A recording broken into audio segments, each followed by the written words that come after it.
It was the silence of my own home that finally broke me. Not an angry shout or a slammed door, but the hollow, perfect quiet after she had taken what she wanted and left. I stood in the kitchen, my hand resting on the cold marble countertop she had insisted we install, and a single, clear thought cut through the numbness. I had built my entire world around her, only to find myself locked out of it. This is my real-life story of family, trust, and a betrayal I never saw coming.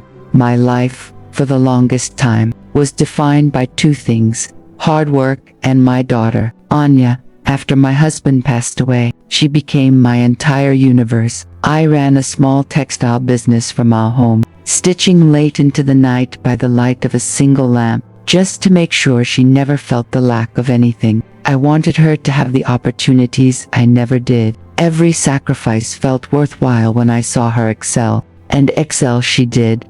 She was bright, charismatic, and full of big dreams. When my business unexpectedly took off after a few large contracts, it felt like a blessing from the universe. Finally, I could give her the security I'd always prayed for. We moved from our modest apartment to a beautiful, spacious house. I paid for her elite business school without a second thought. Her joy was my reward. But a subtle shift began with that new house. Anya's tastes became refined. She'd gently critique my old furniture, my simple way of living. "Mom, you've made it," she'd say, linking her arm in mine. "You should enjoy it. Let me help you."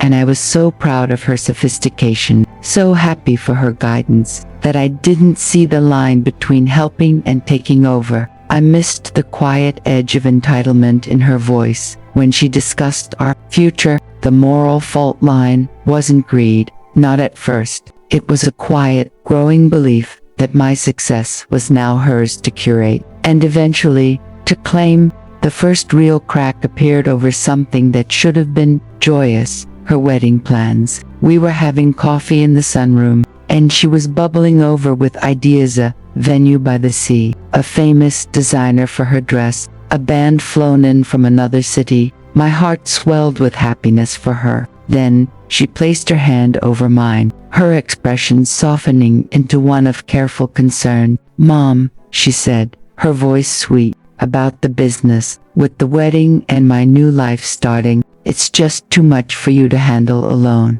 It's aging you. Let me take it off your hands. As a gift to me, we'll structure it so you're still a silent partner, but I'll run everything. It's the perfect solution."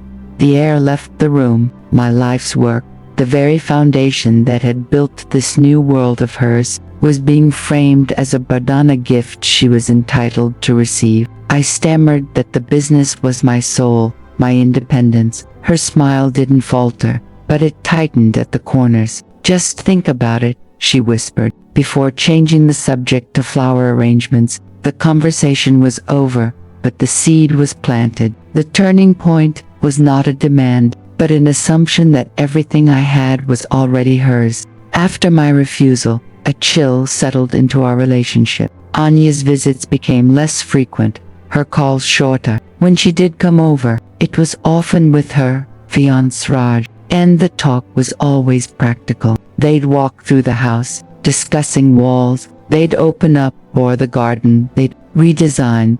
One afternoon, I overheard Raj in the living room. "This southern exposure is perfect, Anya. It'll be great for our kids." She shushed him, but the presumption in his words sat heavily in my stomach. I felt cornered in my own life.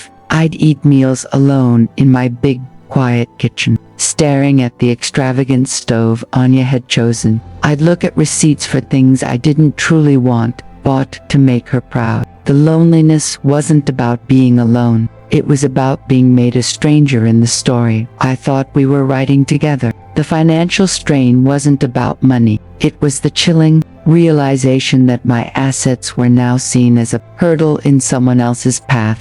The emotional pressure was one thing. The practical maneuvers were another. My longtime accountant called, confused. Anya had contacted him, requesting full financial statements and ownership documents. saying I had asked her to get things in order.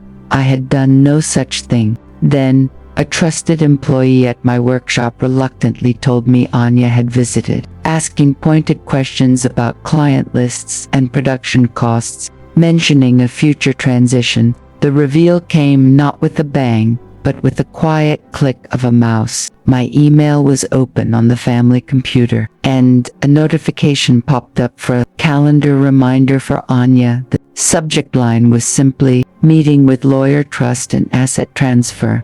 My blood ran cold. With a trembling heart, I did something I never thought I would. I found a scanned document she had emailed to herself. It was a draft proposal, drawn up by Raj, who was a corporate lawyer. It outlined a plan for me to gift the business and a significant portion of my property into a family trust she would control, citing my advanced age and waning capacity as reasons for the necessary stewardship.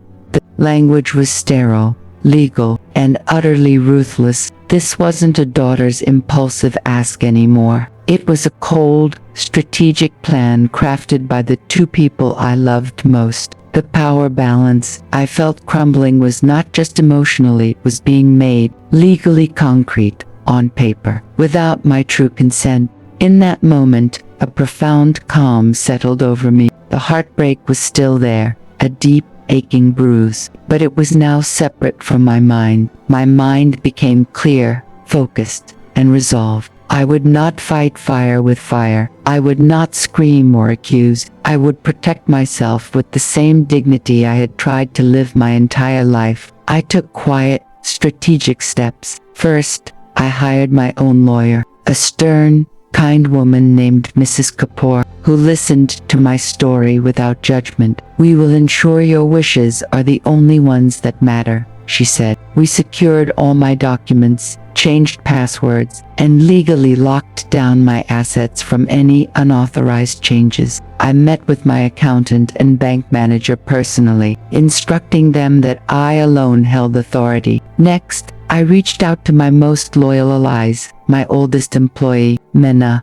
and my sister, Priti. I didn't lay out the full drama, simply saying Anya and I had a difference of vision regarding the future, and I needed their moral support. Their unwavering belief in me was a shield. I also began, in secret, to disentangle my emotional world from the material one Anya coveted. I boxed up the impersonal, expensive decor and brought out a few old, loved photos of my husband and a young Anya.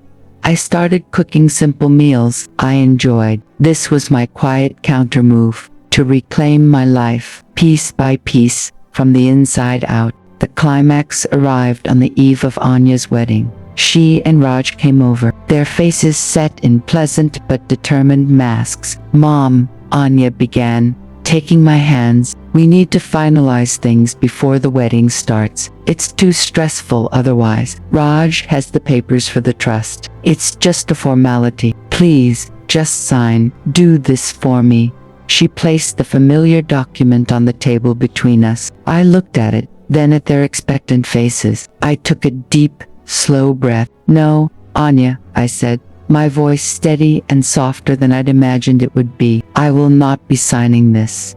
Raj leaned forward, his lawyerly tone taking over. "Auntie, we've really thought this through. It's for the best. For your own protection." I reached into the folder beside my chair and slid 2 sets of papers across the table. The first was a letter from Mrs. Kapoor, stating in clear terms that I was of sound mind and fully in control of my affairs. The second was a new, simple will I had drawn up, leaving the business as a legacy to be run by my employees, cooperative and the house, to a charitable trust after my time. Anya's face went from confusion to shock to pale, dawning understanding. You went behind my back," she whispered, betrayal flashing in her eyes. I protected myself. I corrected gently. "You went behind mine first. This house, this business, they were never meant to be battlefields. They were built with love, but love doesn't mean surrender. The confrontation wasn't loud. It was the silent, devastating sound of her plan shattering against my quiet resolve. The wedding went ahead, but it was a strained affair. I attended, played my part, but the easy warmth between us was gone. In the months that followed, we entered a period of painful distance. The family drama was not a public spectacle, but a private, profound realignment. I did not cut her out. That would have been a different kind of defeat. Instead, I set firm, unshakable boundaries. The business and the house were no longer topics for discussion. Our relationship, if it was to continue, would have to be built on something new, something that wasn't transactional. It was agonizingly slow. The small act of grace came on her first birthday after the wedding. She came over, hesitant. I made her tea, the way she used to like it. We didn't talk about the past. We talked about her new job, about a book she was reading. It was surface level, but it was a start. I realized then that forgiveness isn't about forgetting the betrayal. It's about choosing to no longer let it define your capacity for peace. The moral of this entire emotional story is this: the greatest strength isn't in holding on tightly to everything you love, but in having the courage to define what love actually means, even when it hurts. If this real-life story of family and forgiveness resonated with you, please let me know in the comments. Your support helps us share more calm, reflective stories like this. Thank you for listening. Don't forget to subscribe to Her Voices for more journeys of the heart. If this real-life story of family and forgiveness resonated with you, please let me know in the comments. Your support helps us share more calm, reflective stories like this. Thank you for listening. Don't forget to subscribe to Her Voices for more journeys of the heart.